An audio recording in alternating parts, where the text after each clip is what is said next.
ईद का त्यौहार करीब आते ही बाजारों में खरीदारों की रश लग जाता था। दुकानें जगमगाने लगती थी और हर तरफ एक खुशगवार चहल पहल नजर आती थी। मगर इस साल हालात मुख्तलिफ हैं। बढ़ती हुई महंगाई ने आवाम की जेबों पर ऐसा असर डाला है कि बाजार वीरान नजर आ रहे हैं।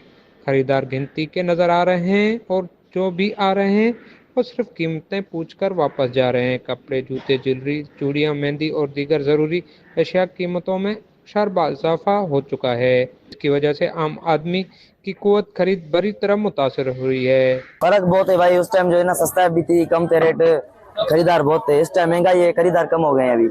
अच्छा। जी, महंगाई हो गई, क्या करें।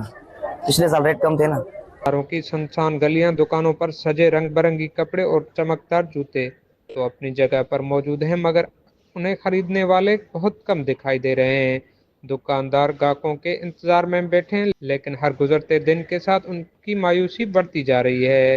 बाजारों में घूमने वाले खरीदारों से जब बात की गई तो उनके चेहरों पर ईद की खुशी के बजाय महंगाई का गम नजर आ रहा है। ऐसे में सवाल पैदा होता है कि हुकूमत आवाम को रिलीफ देने के लिए कोई इक़दाम करेगी या नहीं। क्या महंगाई के इस जिन पर काबू पाया जा सकेगा ताकि हर तबके के लोग ईद की खुशियों में शरीक हो सकें, या फिर इस बार भी आवाम सिर्फ ख्वाहिशात का गला घोंट कर गुजारा करने पर मजबूर होगी। कैमरामैन कदीर बलोच के साथ शाहनवाज शहरवाश, न्यूज़ मलिर।